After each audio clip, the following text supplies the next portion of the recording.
विधानसभा चुनावों की तैयारियों में पार्टियां जुटी हैं, लेकिन बड़ी तैयारी 2024 के लिए हो रही है। कांग्रेस के नेता राहुल गांधी तो बिहार और बंगाल से अलग अलग आवाजें गूंज रही हैं। पीएम कैंडिडेट से पहले विपक्षी गठबंधन के सामने सबसे बड़ा सवाल सीट शेयरिंग का है, लेकिन इससे इतर नीतीश मुंह फुलाए हैं। ममता की अलग चर्चा है, राहुल की अपनी राह है। तो क्या पीएम उम्मीदवारी पर इंडिया गठबंधन उलझ गया है? नमस्कार, आप देख रहे हैं एनबीटी ऑनलाइन और मैं हूं सिद्धार्थ प्रकाश। 2024 के लोकसभा चुनाव में भाजपा की अगुवाई वाले एनडीए को चुनौती देने के लिए बना विपक्ष का इंडिया गठबंधन एक सवाल का जवाब ढूंढने में उलझ सा गया है। इस गुट में साथ आए सहयोगी भी अंदर खाने मान रहे हैं कि सीट शेयरिंग सबसे बड़ा मुद्दा है। 13 सितंबर को दिल्ली में समन्वय समिति की बैठक में कई फैसले लिए गए, लेकिन सीट शेयरिंग की बात आगे के लिए टाल दी गई। इस बीच फारूक अब्दुल्ला ने एक नया फॉर्मूला सुझाया है।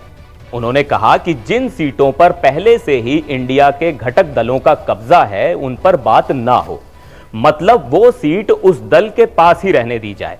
इसके जरिए वो चाहते हैं कि सीट शेयरिंग पर चर्चा उन सीटों के लिए हो जो भाजपा या इंडिया से इतर दूसरे दलों के पास हैं। वैसे भी इससे भी बड़ा एक सवाल है जिस पर विपक्षी पार्टियां बात करने से कतराती हैं, और वो है प्रधानमंत्री पद का उम्मीदवार कौन होगा। 2 दर्जन से ज्यादा पार्टियां इंडिया के छाते में साथ आई हैं। भले ही वो ना बोलें, लेकिन दावेदार कई दिखते हैं। भाजपा इस बात पर तंज भी कसती है। कांग्रेस लगातार राहुल गांधी को 2024 के लिए प्रोजेक्ट कर रही है। अध्यक्ष भले ही मल्लिकार्जुन खड़गे हैं, लेकिन कांग्रेस के ट्विटर हैंडल पर राहुल गांधी छाए हुए हैं। भारत जोड़ो यात्रा के समय से कांग्रेस भी इमेज बिल्डिंग में तल्लीन दिख रही है। कांग्रेस का तर्क है कि भाजपा को शिकस्त देने के लिए वही ऐसी मुख्य विपक्षी पार्टी है जिसका पूरे देश में प्रभाव है।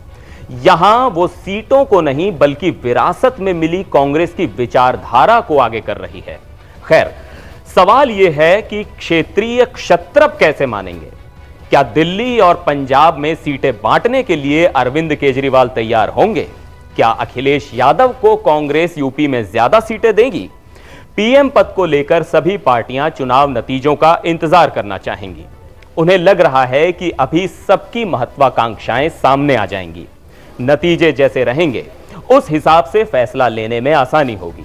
खैर, पिछले 48 घंटों में जो बयान आए हैं, उससे लगता है कि पीएम पद को लेकर विपक्षी गठबंधन उलझा हुआ है। अंदर खाने कहा जा रहा है कि नीतीश बाबू नाराज हैं। वो इंडिया गठबंधन का संयोजक बनना चाहते हैं। शायद उससे पीएम पोस्ट के लिए रास्ता खुल जाए। दूसरी बात, वो इस गठबंधन का नाम कुछ और रखना चाहते थे।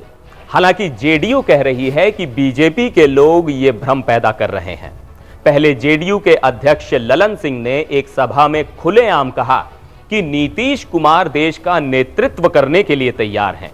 इसके बाद भवन निर्माण मंत्री अशोक चौधरी ने कह दिया कि बिहार को छोड़ दीजिए, देश के कई राज्यों के लोग नीतीश कुमार को पीएम देखना चाहते हैं।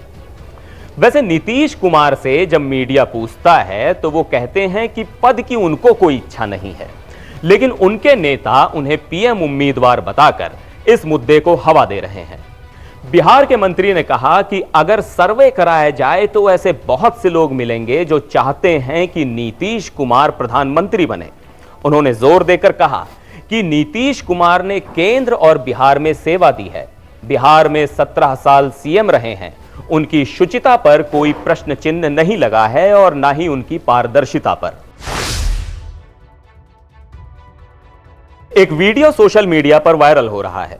श्रीलंका के राष्ट्रपति रानिल विक्रमसिंघे बुधवार को दुबई में पश्चिम बंगाल की मुख्यमंत्री ममता बनर्जी से मिले तो मुस्कुराते हुए पूछ लिया कि क्या वो विपक्षी दलों के गठबंधन का नेतृत्व करने जा रही हैं।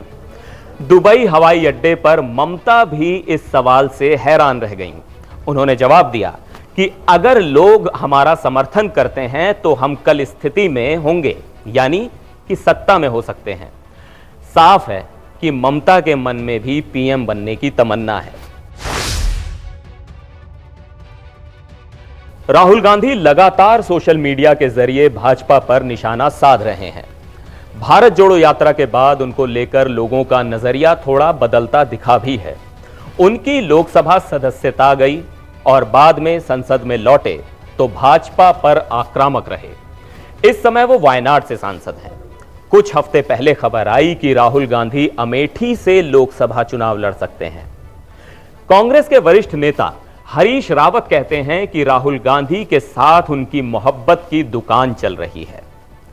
जब नेतृत्व का सवाल किया गया तो उन्होंने कहा कि खरगे जी कह चुके हैं कि सब लोग मिलकर चुनाव लड़ेंगे और 2024 में रिजल्ट आने के बाद बैठेंगे और चंद घंटों में ही तय कर लिया जाएगा। क्या राहुल को गठबंधन से पहले कांग्रेस का नेता यानी पीएम कैंडिडेट मान लिया जाए? इसका भी सीधे सीधे कांग्रेस के लोग जवाब देने से बचते हैं। कुल मिलाकर इंडिया गठबंधन फिलहाल पीएम उम्मीदवारी पर उलझा हुआ दिखाई दे रहा है। एनबीटी ऑनलाइन पर फिलहाल के लिए बस इतना ही। मुझे दीजिए इजाजत। नमस्कार।